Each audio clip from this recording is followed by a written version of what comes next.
Hi guys, happy Saturday. It's Miss Lisa and I'm out on the porch for Porch Time Story Time.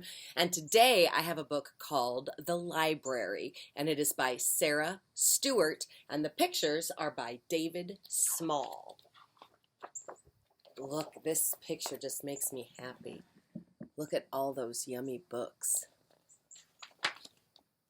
The Library.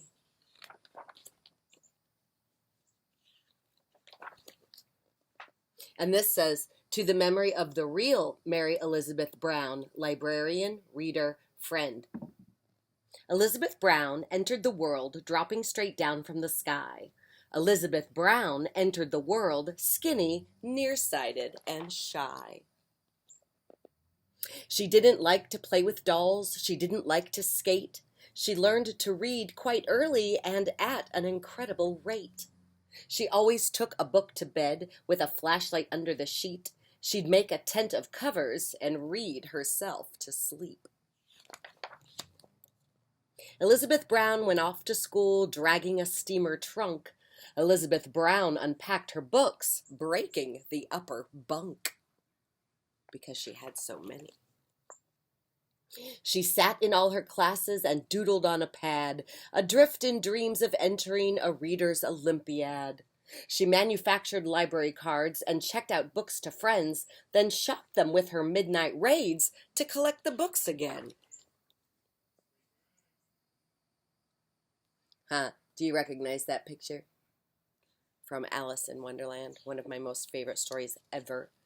Elizabeth Brown preferred a book to going on a date. While friends went out and danced till dawn, she stayed up reading late. She's looking at a map. She took a train one afternoon and promptly lost her way, so bought a house and settled down to tutoring for pay. Elizabeth Brown walked into town summer, fall, winter, and spring.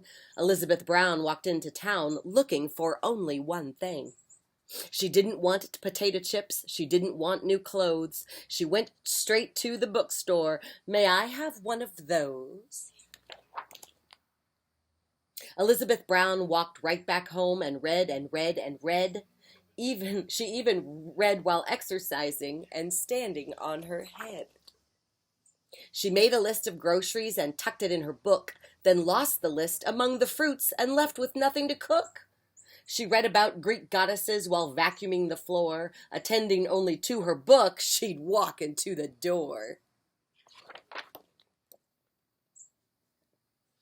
Books were piled on tops of chairs and spread across the floor. Her shelves began to fall apart as she read more and more. Big books made very solid stacks on which teacups could rest. Small books became the building blocks for busy little guests. It's a house full of books. Look at them all. When volumes climbed the parlor walls and blocked the big front door, she had to face the awful fact that she could not have one more. Elizabeth Brown walked into town that very afternoon. Elizabeth Brown walked into town whistling a happy tune. She didn't want a bicycle. She didn't want silk bows. She went straight to the courthouse. May I have one of those? The form was for donations. She quickly wrote this line, I, E. Brown, give to the town all that was ever mine. And the house with all the books turned into the Elizabeth Brown Free Library. Elizabeth Brown moved in with a friend and lived to a ripe old age.